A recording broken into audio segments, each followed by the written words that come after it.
So welcome to the quarantine edition of the Zelo Zone. Matt calling. Guest today is the one and only Laynie Luck.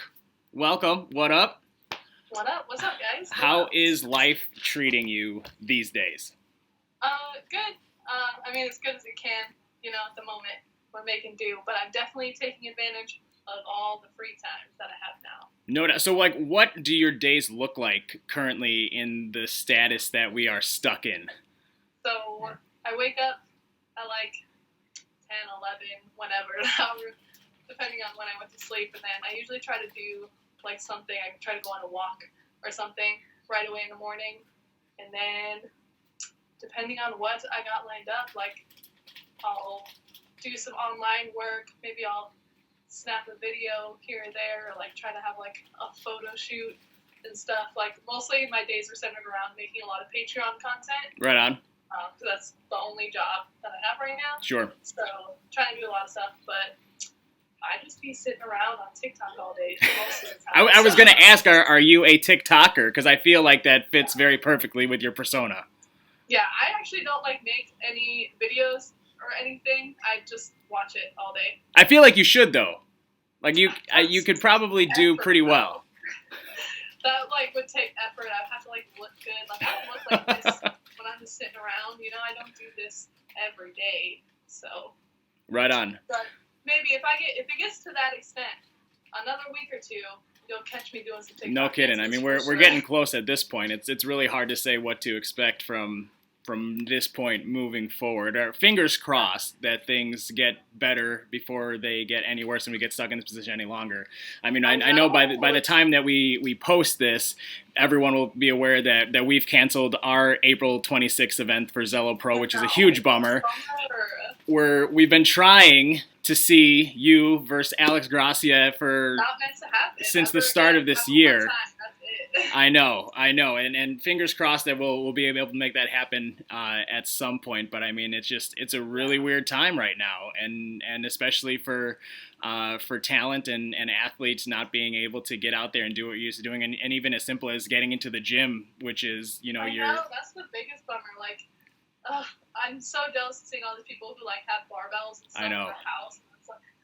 Must be nice. No kidding. So how are your home workouts going? Like I see that you guys have been doing some videos and kind of posting what those workouts are and getting outside a little bit when you can. How's that going for you? Just trying to be creative with it, whatever we have around the house. Like we only have two 40-pound dumbbells, and I have like two circle bands, like for your legs, and that's it. Usually, like we have gallons of water that I'll do stuff with, but. Yeah, it's very limited. These are unprecedented times. You got to get creative. You for sure do. But honestly, I just do a lot of push-ups because I suck at them anyways. Right on. This is the time to get real good at them, I guess. Yeah, no kidding. It's so strange. But I mean, I'm glad to see that you guys are doing what you can and trying to stay sane as much as possible. I guess it's a good question, too, for this point in time is, connection lost. Okay, hang on. We're back. All right. Now we're good. We're back. So are you guys binging Netflix? Like, what are you doing to bide your time otherwise? Like, what's on the watch list these days? We're trying to finish up Ozark right now, the third season. Yeah, we're on that too. That's been so intense. It's crazy. So I think we only have a couple episodes left. I think we got pretty far. So we were doing that. What did we do before? We finished up Dexter, I think, at the beginning of quarantine. And Jeff just plays a lot of video games all day. Right on. You guys, I'm assuming you saw Tiger King? Tiger King. Oh, yeah, I forgot. Yeah, we did watch Tiger King. Unreal. That's crazy. That meme blew up that the GPA put out there. It's viral. Unbelievable. And everybody's cashing in on it now, changing it up.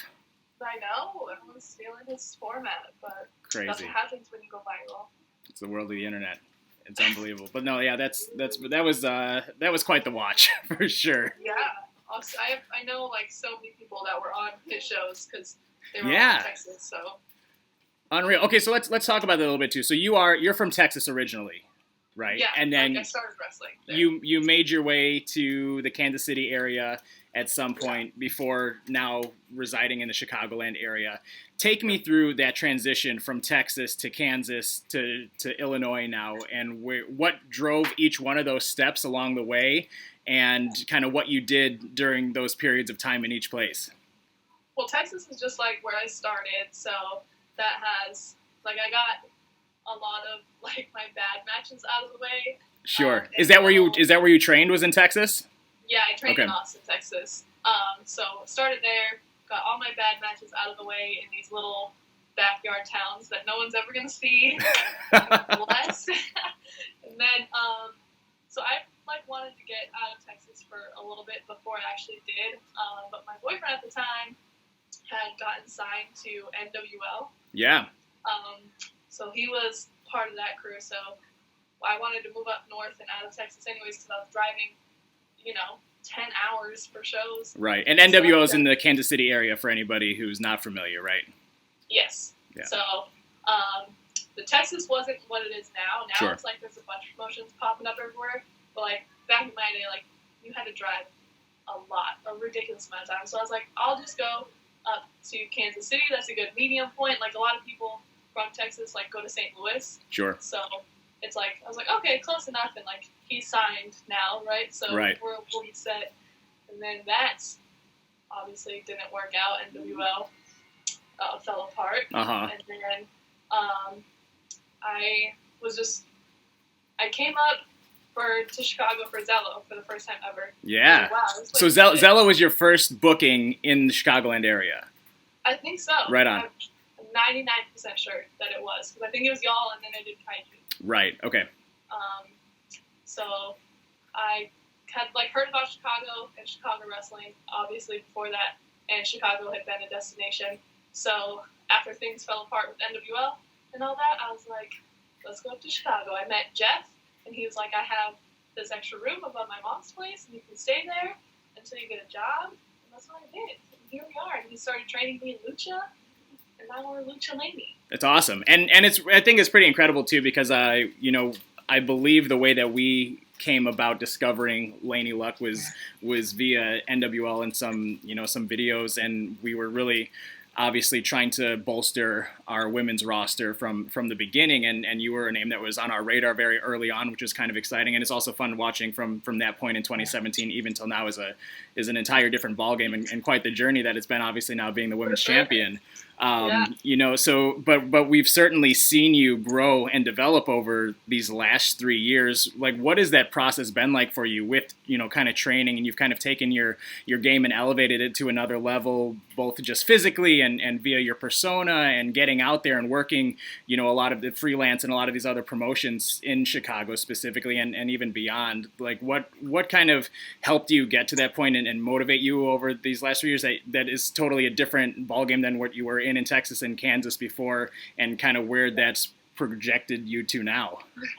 I think, honestly, it's just, like, the culture around here. Like, training with Jeff and, like, going to those lucha days, like, when I first got here and all that stuff. And then the injury, like, my knee injury was a big part of it, because I couldn't just run and do things. Right. Like, I had to do something else. I had to figure out another way to entertain people without running around, because at the time, that was my only job. I was only wrestling. Sure. Because I didn't have rent to pay or anything. So I had to still take my bookings because I had to pay bills.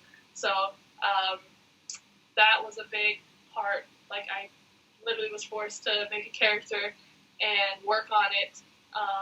So that was a big factor in that. And going back to, like, just the culture of who I'm around. Like, after recovering from the knee injury and going to the lucha days and training on Sundays with them and going to freelance, like, just being surrounded by people who are, like, always trying to be better and, like, have fun while they're doing it, like, it makes you want to seek it out. For sure.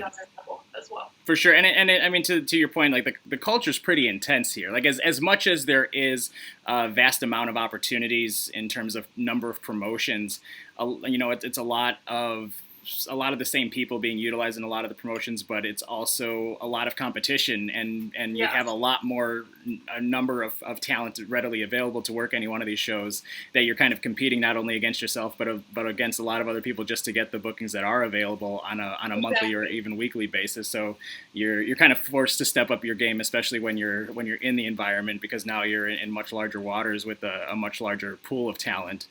So kudos to you for being in the position that you are and getting booked, consistently on a lot of these different dates and promotions, which is really exciting to see for sure. And I think that both the wrestling scene in Chicago and fans in general are getting to see a lot more of you and see you in some different matches with some different opponents and some more high caliber matches too, and being able to showcase all of these skills that you have gained over the course of the last couple of years. I think has been a lot of fun and certainly something that continues to improve on a regular basis. Do you agree and see that? It's just like a snowball effect. Like, right. You are around. You finally make it to be around these people, and then you get to be critiqued by them, and then you get to share a ring with them. Right. And then be critiqued while being in the ring with them. Like, it's just like once you finally jump the gap, it's just like so much easier.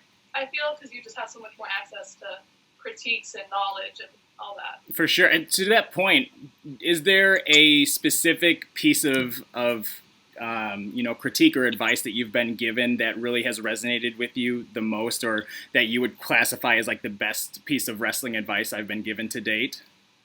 I don't know that I have one singular this is the best. Yeah. I have lots of little things that stick in my head. It kind of hops from one thing to another. This thing. This person said that and made me rethink this. But then someone else will say another piece of a match, and then I'll rethink at that. So I just hop. The last one that I still think about in every single match was Ali told me that I had to keep my hands up to my face all the time. Sure. He's like, you got a certain look that you would really fight, so just let them know. That's great. That's great advice. Every time I'm standing around, I'm like. Yeah. Absolutely, and it makes total sense, and I guess at that point too, we've gotten to see you now do some extra work for WWE and kind of gain that experience too. What was that experience like for you? One, being backstage there at a live event, and then also getting to participate on live television in that capacity. I mean, it's cool. It's definitely a really fun time because everyone's just excited to be there and be in that environment. So it's really cool. It's nothing life-changing sure. or career-changing or anything, but it's definitely cool to see people in their element and this is how things really happen. Yeah. To actually see them behind the scenes, see it actually happen. You're like, okay, cool. Yeah, it's just it's honestly more calming to me because I'm like, oh, this is fine. It's sure. Doable, Yeah, absolutely. No, a little bit less pressure, but now you've also kind of been in that environment and can see what it's like, even just the day-to-day operations, and it's a little bit of a different ball game than what some of the indie promotion locker rooms are like. Do you have any memorable or tale-worthy locker room stories from all of these different promotions that you've been able to hang out in? No, I've never had anything crazy or cool happen to me. Everyone every time I've been there, it's just been really chill, and people are just, people are nice and saying hi. I will say Rhino is very nice every time I've been to catering. He's come and sat with extras and talked to us. That's awesome. So he's very, very nice. You love to see that. Nothing crazy. I've never gotten to witness anything cool or crazy. Plenty of time left. For sure. Yeah, for sure. In terms of everybody, especially the ladies that you've gotten to work with both on the local level and anyone who might be now signed, is there anyone that you really enjoyed working with more than others, or that you just kind of have natural chemistry with in the ring? Oh yeah, Hayan is my favorite. Part, for sure. We just beat the crap out of each other, so that's awesome. Really fun. That's huge. So I want to ask you too, kind of one of the fun things that and entertaining things that we tend to see, especially with Jordan Grace kind of sharing what her DM stories look like, and some of the nonsense that gets put out there on the internet. If somebody were to scroll through Laynie Luck's DMs, would they be as mortified as we might anticipate being? Absolutely horrified. Oh my gosh, my requests are so scary. Are they? What's one of the without being too explicit, what's one of the weirdest DMs that you've ever gotten? Well, honestly, just like I think any just unsolicited DM is so weird. Like, what are you're just gonna message a random person, hey, like, right? What do you expect? Right. Like, what are you doing? But I mean, I get the weird ones like on the scale of I don't want to talk about that. And then it's also just like people will like reply to my tweet, but like in a message, and it'll just make no sense at all. And I'm like, what are you doing here? It's nuts. I just don't understand. Could you put your own book together of Laynie Luck DM requests and messages? Yeah, absolutely. That's unbelievable. Yes. PSA to everybody out there: don't be a creep.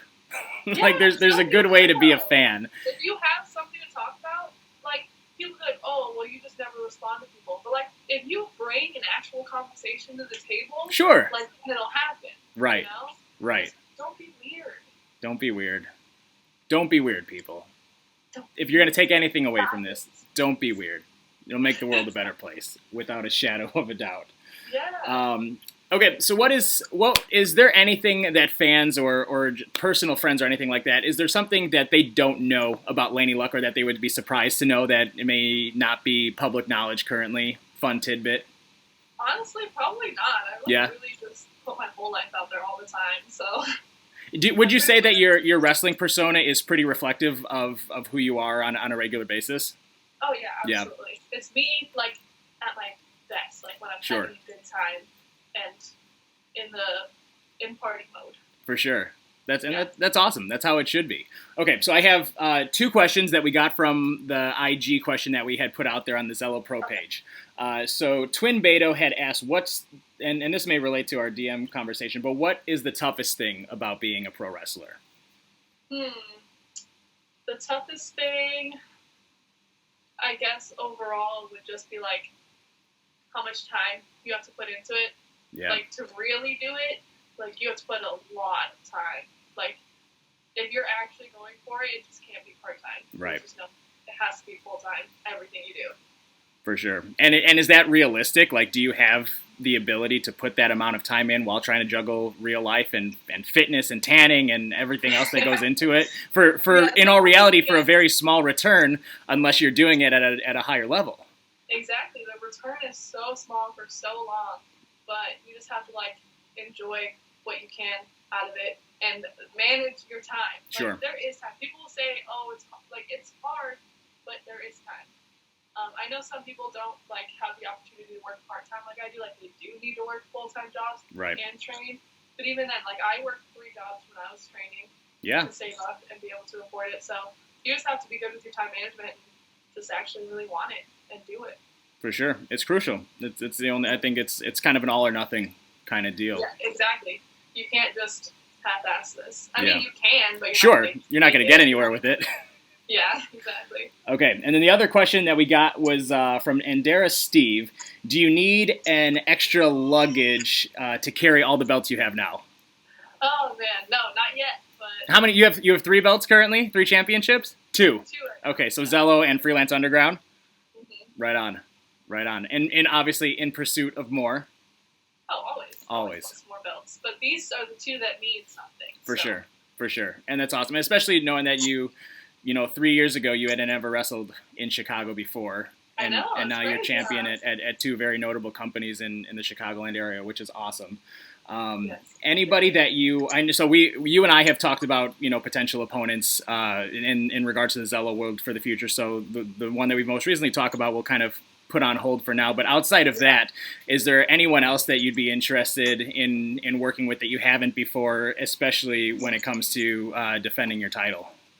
I have worked with Chris before, but I want a redo. Right on. Because my knee was still pretty bad when we wrestled, so I feel like I could do a lot better now. We could have a lot more fun.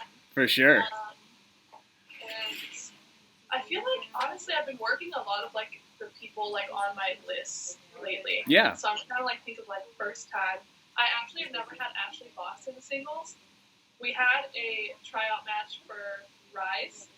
We had, like, a 5-minute little tryout match. And so I really want that to happen, like, on an actual stage. Yeah. I think that's going to be good. put it out in the universe, make it happen. Yeah.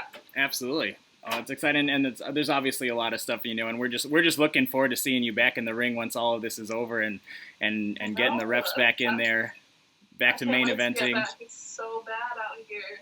It's a struggle. It's a struggle for everybody. And so, to that point, how can the fans follow you and support you, especially in this time when you're not able to get out there and make your money the way that you traditionally do? Definitely Patreon is the way to go. I will be trying to make a shirt order. I'll probably have to do a pre-order just to get the make sure that it's there. Yeah.